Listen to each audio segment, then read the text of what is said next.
Question देखो, यदि A B का 2/3 गुना है तथा बी सी का 3/4 गुना है तो ए अनुपात बी अनुपात सी का मान क्या होगा। ठीक है, क्वेश्चन समझ में आ जाएगा तो लाइक कमेंट और शेयर करके जाना भाई। ठीक है, मजा आ जाएगा बिल्कुल। सबसे पहले इस तरह के प्रश्न में हमें करना क्या होता है, ये सोचो। ए बी सी यानी ए अनुपात बी अनुपात सी तक हमको जाना है। तो सबसे पहले ए अनुपात बी अनुपात सी लिख लो, ए अनुपात बी अनुपात सी लिख लो। ठीक है, ताकि हमें यहीं तक जाना है। तो अब एक बात ध्यान से सीखना, जो मैं बता रहा हूँ कभी दिक्कत नहीं होगा, दिक्कत सोल्व। ठीक है, तो क्या करना है यहाँ पर, ये ध्यान से देखो। यहाँ पर ये करना है, जो नजदीक वाला है वो नीचे वाला लेगा। क्लियर बात, जो नजदीक वाला है वो नीचे वाला लेगा। तो भाई ए और बी में नजदीक कौन है, तो कहिएगा सर नजदीक बी है।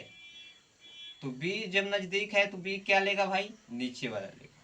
बी क्या लेगा, नीचे वाला। जो नजदीक रहेगा वो नीचे वाला लेगा। तो बी जब नीचे वाला ले लेगा तो जो बचेगा वही ना ए लेगा भाई। तो बचा हुआ क्या है, तो बचा हुआ कहिएगा सर 2 है। तो 2 को कौन लेगा,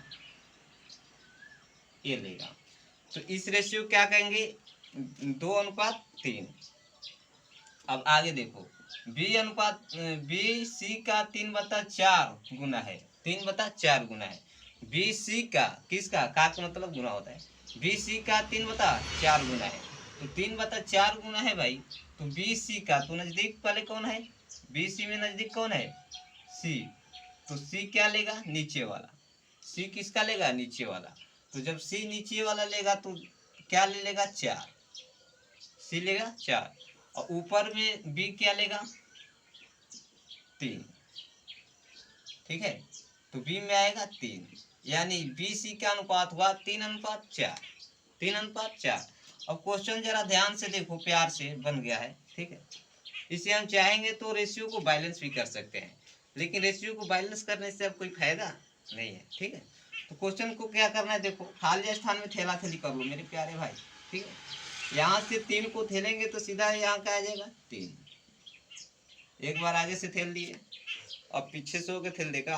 अब मान लो कि इधर से होकर अगर हम थैलते हैं तो यहाँ भी रिक्त स्थान में क्या जाएगा, 3। ठीक है, तो 3 दूनी के 6 हो गया, अनुपात तितली के 9, खारा खारी बुरा कर लो, और चरती 12। क्लियर, समझ में आ रहा है ना, किसी कोई दिक्कत। इसे 3 से काटेंगे 2 हो जाएगा, और इसे 3 से काटेंगे 3 हो जाएगा, 3 से 4, 3 से 4। तो हमें बताना था ए अनुपात बी अनुपात सी के मान बताना था। तो अब कटने वाला है भाई, जब तक कटेगा तब तक कटाते रहेंगे। ठीक है, तो अब कटने वाला है नहीं, तो ए अनुपात बी अनुपात सी का मान क्या आएगा भाई, बोलो ना। ए अनुपात बी अनुपात सी का मान 2:3 और 4, यही होगा 2 3 4। तो जिनको भी समझने में दिक्कत होगा वो कमेंट बॉक्स में जरूर लिख देंगे, और जिनको समझ में आ गया होगा भाई लाइक कमेंट और शेयर करके जाओ। ठीक है, एक इसी तरह के एक और बनाते हैं। ठीक है, बिल्कुल ध्यान से बने रहिए, इसी वीडियो में समझाते हैं हम। अगला प्रश्न देखो, यदि ए बी का 3/7 भाग है, ए बी का 3/7 भाग है, बी सी का 2/3 भाग है तथा सी डी का 1/2 भाग है, तो ए अनुपात बी अनुपात सी अनुपात डी का मान क्या होगा। क्वेश्चन में हम इतना पढ़ेंगे नहीं एग्जाम में। ठीक है, सीधा देखेंगे कि मान कहाँ से क्या पूछा है, ए अनुपात बी अनुपात सी अनुपात डी पूछा है। तो सबसे पहले ध्यान दो, ए अनुपात बी अनुपात सी, जितना लिखा हुआ है उतना लिख लो, जितना लिखा हुआ है लास्ट में उतना लिख लो। क्लियर हो गया, ए अनुपात बी अनुपात सी अनुपात डी। अब देखो, हम पहले बता चुके हैं कि जो नज़दीक का रहता है वो नीचे वाला लेता है, जो नज़दीक का रहेगा वो नीचे वाला लेगा। तो का लगा हुआ है यहाँ पर, ए बी में नज़दीक कौन है भाई, तो कहेंगे सर बी नज़दीक है। तो बी जब नज़दीक है तो बी क्या लेगा, 7। बी क्या लेगा, 7 लेगा। तो बी 7 अनुपात, तो जब बी 7 ले लिया तो ए का क्या बचेगा, ए का क्या बचेगा, 3।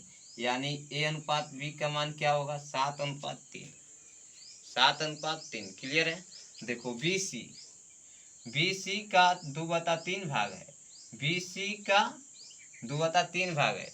B किसके 2/3 भाग है भाई? BC के 2/3 भाग है। तो सबसे पहले B और C में नजदीक देखेंगे, BC में नजदीक, तो C नजदीक है, तो C नजदीक है तो क्या लेगा? नीचे वाला लेगा। C नजदीक है तो नीचे वाला लेगा, यानी कि C क्या ले लेगा भाई? 3 ले लेगा। C 3 ले लेगा, तो जो बचेगा वो कौन लेगा? B। तो B क्या लेगा? 2, यानी 2:3। अब आगे रेशियो का मान देखो। C D का 1/2 भाग है। C जो है D का 1/2 भाग है। तो C D में नजदीक कौन है? ये रेशियो के मान से कहोगे सर जी D। तो D नजदीक है तो D क्या लेगा? नीचे वाला। जो नजदीक है वो नीचे वाला लेगा, और जो दूर है ऊपर वाला लेगा। जो दूर है वो क्या लेगा? ऊपर वाला। जो नजदीक है नीचे वाला। क्लियर? अब रेशियो को हम बैलेंस कर सकते हैं भाई, अब रेशियो को हम बैलेंस कर सकते हैं। तो ध्यान से देखो रेशियो को बैलेंस कैसे करेंगे। ठीक है, तो रेशियो को बैलेंस करने के लिए हम बताए थे कि देखो रिक्त स्थान जो है उसे पूर्ति कर लो। एक अंक यहाँ आएगा और एक अंक यहाँ आएगा, और इधर एक अंक आएगा और यहाँ एक अंक आएगा। ठीक है, एगो यहाँ पर एगो यहाँ पर। क्लियर? किसी को कोई दिक्कत?